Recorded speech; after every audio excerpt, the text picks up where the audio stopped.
When my daughter came home after 2 years, I thought our family was healing.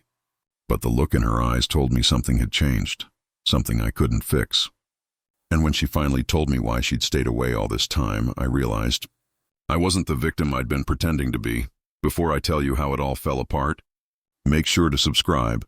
We share real-life family stories every day that'll make you question what love, forgiveness, and loyalty really mean. Now, let's start from the beginning. I used to think I was a good mother. Strict, yes, but everything I did was for my daughter's future. My husband Daniel and I raised them to value discipline, ambition, and family respect. But somewhere along the way I forgot that love isn't supposed to feel like control.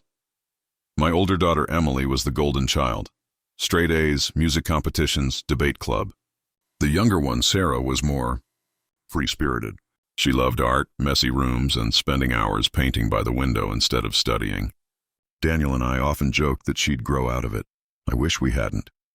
When Sarah turned 13, her teachers started calling. Missed assignments, talking back, and then one night she snuck out to a party. Nothing terrible happened, just a normal teenage mistake. But to me, it felt like betrayal. I grounded her for 2 months. Took away her phone, her art supplies, even her paints. I wanted her to learn responsibility. But what she learned instead was fear. Daniel told me I was being too harsh, but I didn't listen. If we let her keep acting out, she'll ruin her life, I snapped at him one night. He sighed, rubbing his forehead. You're pushing her away, Anna. Better she hates me now, I said. Then destroy herself later. Those were the words that started everything. A few months later, after another fight about her skipping class, I made a decision that changed our lives. I sent her to boarding school. Daniel didn't agree. He said she needed therapy, not punishment. But I'd already made the arrangements. She'll thank me one day, I told him. She didn't. The night she left, Sarah didn't cry. She didn't hug me. She just looked at me, this blank, cold stare, and said, You don't love me. You love being in control. Then she turned and walked away. For 2 years, I told myself I'd done the right thing. Every time the guilt crept in, I reminded myself she was safe, studying, and becoming disciplined. But when she came home for the holidays at 17, she wasn't the same girl I'd sent away. She was polite. Too polite. Distant. And every time I tried to talk, she answered like I was a stranger, not her mother. It was like she'd built a wall between us that I couldn't break through. At first, I thought time would fix it. But that night, when I overheard her talking to Emily in her room, I realized time had only made things worse. I still remember that night clearly. The house was quiet, and I was walking past the girls' room with a basket of laundry when I heard my name. She still doesn't get it, Sarah whispered. Her voice was low but sharp. Emily sighed. She's trying, Sarah. You know, Mom? No, Sarah cut her off, her voice trembling now. You don't understand. She didn't send me away because she wanted to help me. She sent me away because I embarrassed her. I froze. My heart started pounding. She told everyone at church that I needed structure, Sarah continued, but she just couldn't handle me. She couldn't stand that I wasn't perfect like you. For a moment, I couldn't breathe. Every word hit like a slap. I wanted to storm in, to defend myself, to explain that I had done it out of love, or at least what I thought was love. But instead, I stood there in the hallway, gripping the laundry basket until my knuckles went white. Emily didn't say much, but I could hear the sadness in her voice. She's changed a bit, though. You saw how she looked at you tonight. Sarah let out a small, bitter laugh. Yeah, like she's sorry now that it's too late. That night I couldn't sleep. Every memory came flooding back. The arguments, the punishments, the tears I'd ignored because I thought being a good mother meant being unbending. The next morning, I tried to talk to her. I made pancakes, her favorite, just like I used to when she was little. She came downstairs, her hair still messy, wearing one of Emily's hoodies. Morning, sweetheart, I said softly. She barely looked at me. Morning. I wanted to apologize, but the words wouldn't come out. Years of pride had sealed my mouth shut. So instead I said the one thing I shouldn't have. You should eat more. You look thin. Her fork clinked against the plate. Of course, she muttered. Another thing I'm doing wrong. Sarah, that's not what I meant. Forget it, she said, pushing away from the table. This is exactly why I didn't want to come home. And just like that, she was gone again. Not physically, but emotionally. Gone, shut off, unreachable. Daniel watched from the living room, silent. Later, he came to me and said, "Anna, you can't fix this with pancakes and apologies you're too scared to say out loud." "I just want my daughter back," I whispered. "Then stop acting like her warden and start acting like her mother." That sentence broke me. Because deep down, I knew he was right. Over the next few weeks, I tried everything: casual talks, family dinners, little gestures. But Sarah stayed distant, like she was waiting for something. Then one evening, Emily came to me, holding a small envelope. "She wanted me to give you this," she said quietly. "After she leaves?" "Leaves?" I asked, my stomach twisting. "She's going back to the boarding school early. She said she can't stay here." My hands trembled as I opened the envelope. Inside was a folded piece of paper painted with watercolor, soft blues and grays blending together. At the bottom, in small handwriting, it said, "You can't teach love through punishment. You can only lose it that way." That was the last thing she gave me before she left. For months after that, I carried that painting in my purse. I told myself I'd reach out, call her, visit her school, tell her I was sorry. But I didn't.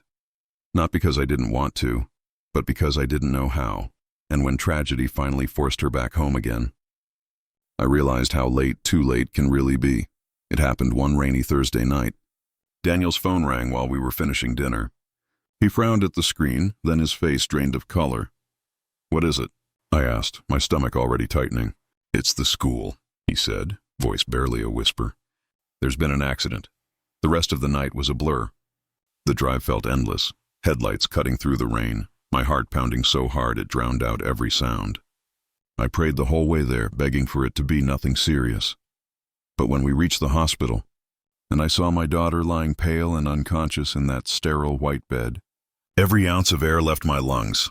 They said it was an overdose. Not enough to take her life, and thank God, but enough to be a cry for help that no one had heard. The doctor explained she'd been struggling with depression, that she'd refused to call home, refused therapy, refused to let anyone in. All I could think was, I did this. I sat by her bedside for hours, holding her cold hand, whispering apologies she couldn't hear. For the first time in years, I saw her not as the disobedient child I'd tried to control, but as a broken soul I'd helped break. Daniel sat in the corner, silent, his face etched with something worse than anger, disappointment. At one point he looked at me and said softly, "She needed a mother, Anna, not a commander." That sentence will haunt me for the rest of my life. When Sarah finally opened her eyes the next morning, her first words weren't, "Hi, Mom." They were, "Why are you here?" It felt like a knife twisting slowly. "Because I love you," I said. "Because I was wrong. I should have listened. I should have—" "Stop," she whispered, eyes filled with tears. "You don't get to say that now." I couldn't argue. She was right. The next few weeks were brutal. Therapy sessions, family meetings, awkward silences that felt heavier than screams. Sarah didn't trust me, and honestly, she had every reason not to. But I kept showing up. Every day. I brought her art supplies, sat quietly while she painted, even when she ignored me completely. One afternoon, she finally asked, "Why are you doing this?" "Because I miss you," I said. "Because I want to learn how to love you the way you needed me to, not the way I thought I should." For the first time, she didn't look away. She didn't smile, but there was something softer in her eyes. Something fragile, like the beginning of forgiveness. When she was finally discharged, she agreed to come home for recovery. Daniel and I made changes. Therapy for all of us, open conversations, no more rules built from fear. But the air was still heavy. Every laugh felt forced, every meal careful. Then one night, as we sat together watching her paint, she said quietly, "You know, I used to think I hated you." I looked at her, heart in my throat. "But I think I just wanted you to see me." Tears filled my eyes. I didn't speak, I just nodded. Because for the first time, I finally did. Months passed, and slowly, our home began to feel like a family again. Not perfect, not even close, but real. We still had moments where Sarah would withdraw, where silence filled the room instead of laughter. But she no longer looked at me with hatred. One Sunday morning, I found her sitting by the window, painting. The sunlight hit her face just like when she was little, that same peaceful glow she used to have before everything fell apart. I stood there, watching quietly, afraid to interrupt the moment. Then she said, without turning around, Do you ever regret sending me away? I swallowed hard. Every single day, I whispered.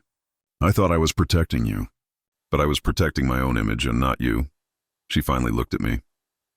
Her eyes were tired but calm. You know, I used to imagine this conversation all the time, she said softly. But in my head, you never admitted it. I'm sorry, I said. For the boarding school, for the way I spoke to you, for choosing pride over love. There was a long pause. Then she set her paintbrush down, walked over and hugged me. It wasn't a big movie-like hug. It was small, hesitant, but real. And in that quiet embrace, I felt something I hadn't felt in years. Forgiveness. Not complete, not perfect, but enough to start again. Emily joined us a few minutes later, wrapping her arms around us both. Daniel stood nearby, smiling with tears in his eyes. For the first time, our family wasn't pretending to be perfect. We were just honest. Broken, but trying. Later that night, as I cleaned up Sarah's paint jars, I noticed one of her new paintings on the table.